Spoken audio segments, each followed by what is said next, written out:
All right, back with you tonight and in focus. The University of South Africa has taken a significant step towards broadening its global influence by signing a memorandum of understanding with FernUniversität Hagen in Germany. This agreement intends to deepen the relationships between the two institutions. UNISA spokesperson Professor Boitumelo Senokoane joins us now for more on that conversation. Prof, good to have you. Thank you very much for your time. The significance of signing this particular MOU. What does this collaboration bring for the two universities? Good evening to yourself and to the viewers. Look, there are several things that are entailed in the signing of this MOU. For example, out of the many, the expectation is that there shall be an exchange and mobility of teaching and research staff, exchange of administrative and other professional staff, exchange and mobility of students, collaboration in research and projects in diverse fields of studies, joint research projects. So there are many things that are expected to happen within the parameters of these MOUs. But beyond these few ones that I've mentioned, different portfolios, departments within the universities will be allowed through innovative ways to experiment and try and test new methods and ways, especially of technologies, in trying to find new ways of doing things through research, but also in regard to teaching and learning. What makes this institution ideal to partner with the FernUniversität of Hagen in Germany? Could have been anywhere else in the world. Look, there are similarities between ourselves and FernUniversity. One will perhaps inform you that it is the only state or Dell university that is found in Germany. And that makes it more or less similar to us, because if we were to recall, UNISA in South Africa is more or less the same, the only one. Of course, there are now new private universities that are coming to party, but in the real sense of us being the only state university, especially in the ODL sphere, it's us. So we are learning from one another in that regard. But the biggest one amongst the many is that you will know that UNISA is the highest producer of educationalists. So there has been a relationship between us and FernUniversity in a conference of dealing with research in education, specifically in the space or area of education. So we've wanted to expand on that.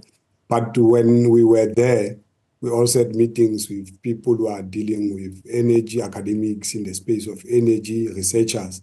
And we have, interest in as one of our catalytic niche area in dealing with that, learning from them.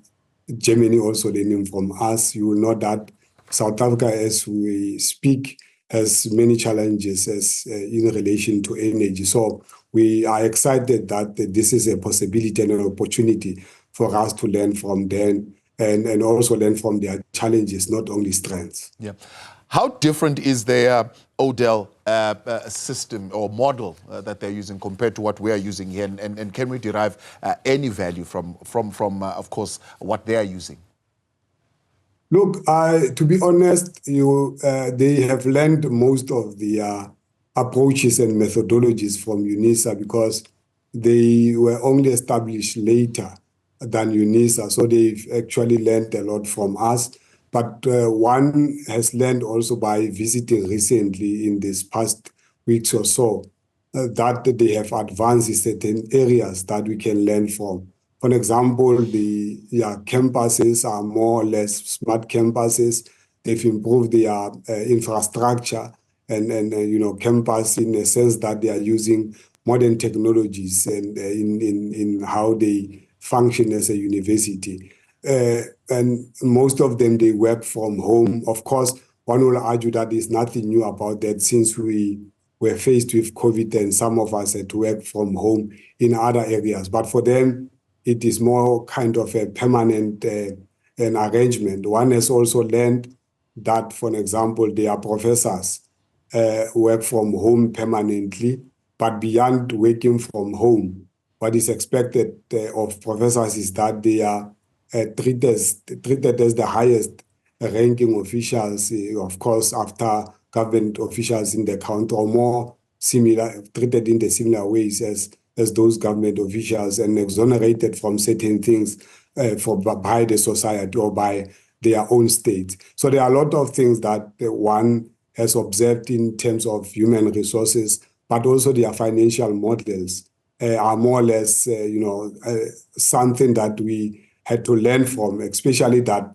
government is investing a lot of money in them. But above that, the challenges that we are facing with privatization of higher education, especially in the hotel space, they are more or less facing the similar challenges. And we had to talk amongst ourselves and then in trying to identify such challenges, but beyond identifying them, trying to seek options of how do we adapt to the new environments that are provided to us by opportunities of artificial intelligence and robotics, so that moving forward, the robotic labs that we are having and AI labs that they are having, we exchange information so that both our academics, researchers, and scholars are able to learn from one another, and hope that such technologies will be able to penetrate our societies and benefit our societies in as far as development is concerned. And what is the scope of opportunity here? Of course, this has got some geopolitical connotations to it as well, some diplomatic ties, promoting global citizenship. So for the learners to actually gain some practical work experience, for example, offered by German companies. Look, we spoke in depth about that, because our view is that our students should be exposed to their first culture, not only culture in general, but academic culture, and the same should happen to their students. And one of the methods and mechanisms that we've agreed on was that will allow our students to visit visit Hagen, and also equally their students to visit South Africa to stay for a particular period of time. And out of that, they will be, exposed to our teaching programs. And moving forward, the view is that we should be able to allow their student to also participate in each other's program and be able to accredit them where possible, of course, dependent on the framework that is provided to us by our respective governments.